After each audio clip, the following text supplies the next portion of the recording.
Sugarcane is the most beautiful crop that I've ever seen grown. It seems like the tall leaves swaying in the wind. It's so tranquilizing to me. It's just the most beautiful and tranquilizing sight I've ever seen. And I was interested in learning more about this crop because I was on a rice farm, didn't know nothing about sugarcane. But I'd also wanted to meet the people responsible for raising cane. Sugarcane is one of Louisiana's largest crops, and to find out more about how it's farmed, I thought I'd visit someone who knew all about it. Well, Mr. Sonny Adams, you have a lovely farm here. How many acres of sugarcane have you been farming here? Well, I'm retired now, but I did farm around 500 acres. Right. But I retired in the latter part of 89. I harvested 89 crop, and then I retired. For how many years you did this? I've been farming really since I could walk. I started working on a farm, and I worked for my father. Then I went in partnership with my father.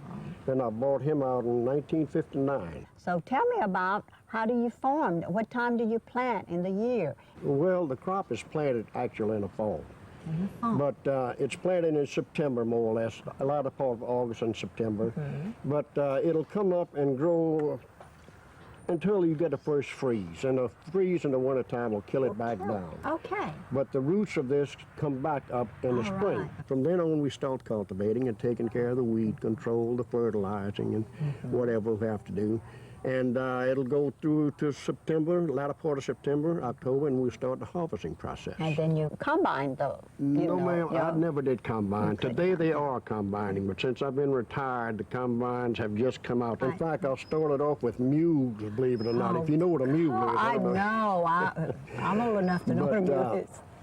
From then we went to tractors, and we worked the farm with, in 1945 was the first tractor my father purchased, and I started driving it when I was 15 years old. So you cut it down, and then you'd load it up and bring it to the mill. Ship it to the mill, correct. And then they'd take it from there. But there's a lot of hard work involved in all this, and tell me about it. You got to almost have it in your blood and love to farm and do that type of work. I've done it all of my life, and I loved every day of it. Well, I know. I appreciate people like you, and thank you so much for having us today. Well, come back and see me when I have some crawfish stew cooked. Yes, sir. We'll take you up on that. Thank you, Sonny.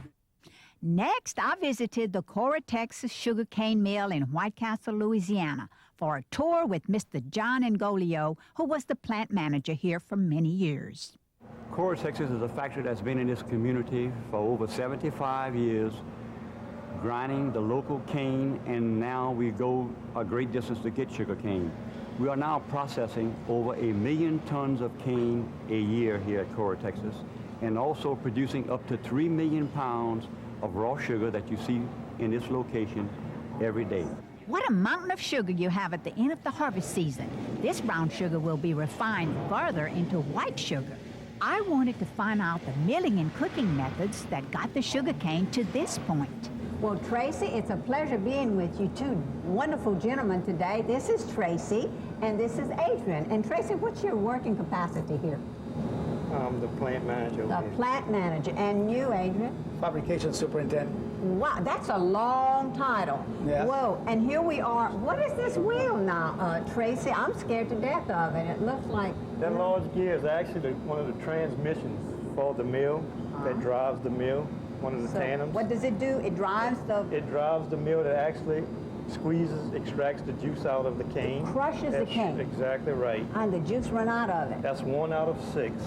Oh my gosh, okay. So then after that, the juice goes... After that, the juice goes to the fabrication department. It goes to Mr. Adrian Monge. So then that's when you handle it over to Adrian, and right, that's correct. He's the guy that takes care of it from there. He takes care of the cooking. So, right, well, tell us about that, Adrian.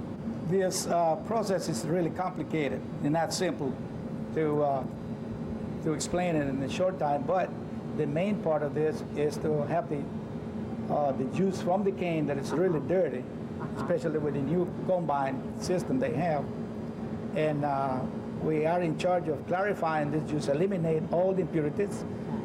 How do you do that? You add something to it, or we add milk of lime, to neutralize the acids that comes with the cane. Right. And then we settle the coagulation of that, we call it mud. It settles in big clarifiers. Yes. And then from the clarifiers, after it's clean, we send it to the evaporators. We have 11 evaporators. Okay. And in those evaporators, we get the sugar cane syrup. Okay. The You like- syrup. Okay. Sugar cane That's syrup. what I put on my I don't know pancakes in the that's morning. right, correct.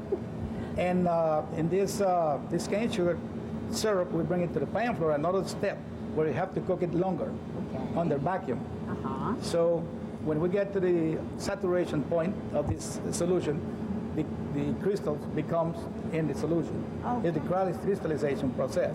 And after it's crystallized, we send it to the centrifugals. We have 11 centrifugals to dry the sugar out. And then we wash it not much, just enough to get part of the molasses out, to leave a heavy film of molasses around the crystals. And then we send it to the warehouse where we ship it to the refinery. All right. One of the amazing things I've learned about sugarcane milling is that the bagasse, or leftover solids from the cane stalk, are used to fuel the mill. So there's no waste. Every part of the sugarcane plant is used. Raising cane in Louisiana isn't easy. It's a complicated process to turn it into sugar, too. It's only through the hard work and expertise of these folks that we can put a sweet touch to our cooking. And I definitely have a sweet touch in my cooking because I have a sweet tooth.